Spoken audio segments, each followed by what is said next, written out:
Yep, you'll recognize that noise. I've got more chicks. I tend to buy mostly Buff Orpington chickens. I find the Orpington line to be docile, even-tempered, good mothers, great egg producers. They also integrate well with other breeds. However, this time, I decided to diversify a bit and bought some olive eggers. Well, now my 18 by 18 brooder pen is not going to be sufficient. Okay, so I'm trying to set up a different brooding area. I've used a similar. In fact, this wire cage has been a dog pen, has been a brooder pen several times. New tarp. I've just went and bought a new tarp and laid down. The plan is to put the chips down inside of there. The plan is to run both the olive eggers and the Buff Orpingtons together. I don't know if it will work because the olive eggers are a week younger than the Buff Orpingtons, and in their stage of life, that is an entire lifetime.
Now then, I don't know if this is going to work or not. I've never had chickens in the brooder that were this different in age, so we shall see.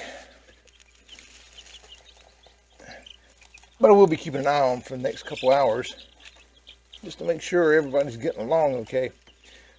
The Orpingtons are much bigger than these olive eggers, but Orpingtons are typically a pretty docile breed. But then again, these are youngsters, so who knows?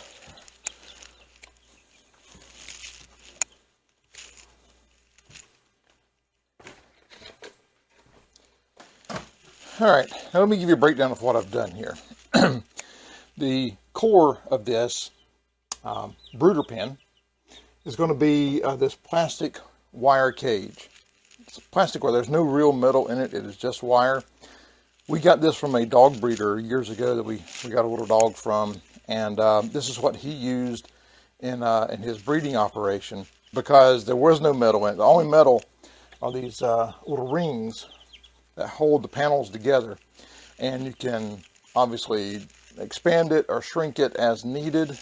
It works really well. My last batch of Orpingtons, I did brood them in this, but it was in the actual chicken coop.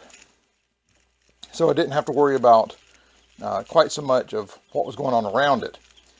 Right now we're still in a cold spell here in the upstate of South Carolina, so I need to keep them in here in this storage building where it is temperature controlled. Much less likely of them having an issue, especially in the night. So what I've done is I've got it configured in this rectangle, and I've taken cardboard boxes from toilet paper, cut off the bottom flap, the side and the top flap is just maybe 1.25 inches, 1.5 inches over. That's perfectly fine. Took some wire ties, poked holes through the box, wire tied the box to the wire cage itself. That should keep A, the heat in, and B, keep them from throwing out a whole lot of trash from their bedding. I did take the food out. That's a recommendation I've actually heard from a couple of chicken breeders now, is that their first few hours, don't give them food, but give them water. I'm going to move their water a little closer to them because they probably do need to stay up under that heat lamp. And I've put this board on top, again, to kind of hold a little bit of that heat over here in this particular corner. And then they can self-regulate. They get too hot, they can walk out. If they get too cold, they can come back under.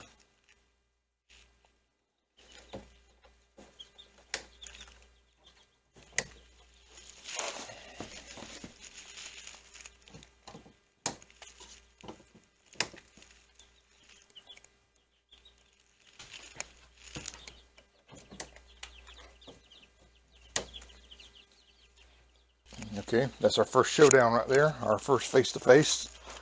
Let's see if I can get out of the way.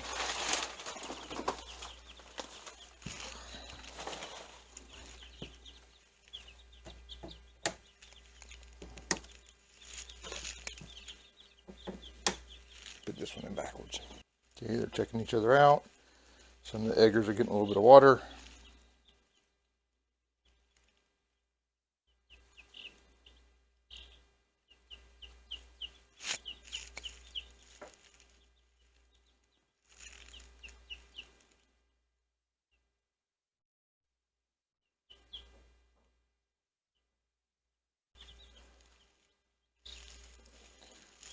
Okay, and over here we have a little bit of a introduction going on. Hey, no, that's not good.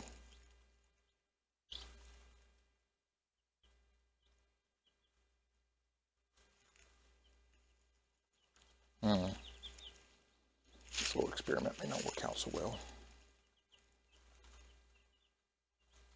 Oh, hi there. Somebody's standing up. Maybe just a matter of letting them work out the pecking order, so long as they don't hurt the little ones.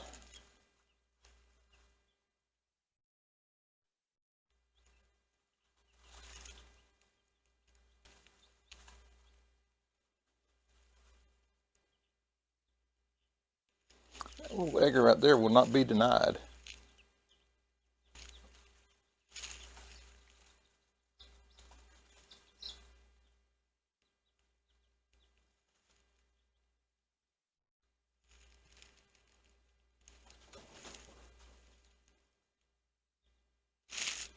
So let's put some food back in there, see if we can't bring some of this argument to a close here. Everything's better with food, right?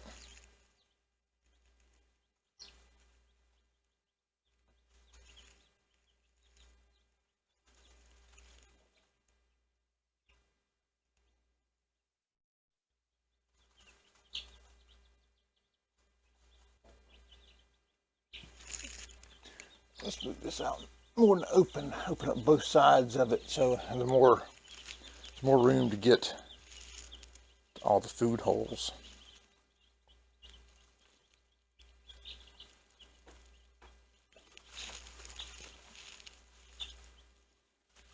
I may go get my little bit bigger food trough. I have one of the long plastic ones. I didn't put it in before because there wasn't room in that little box. But now they do have room for it. Maybe I'll put both of them in.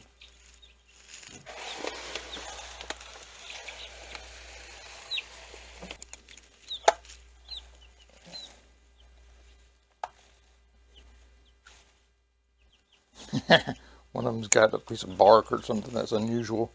It may be a bug in it or something, I don't know, but everybody wants it, whatever it is.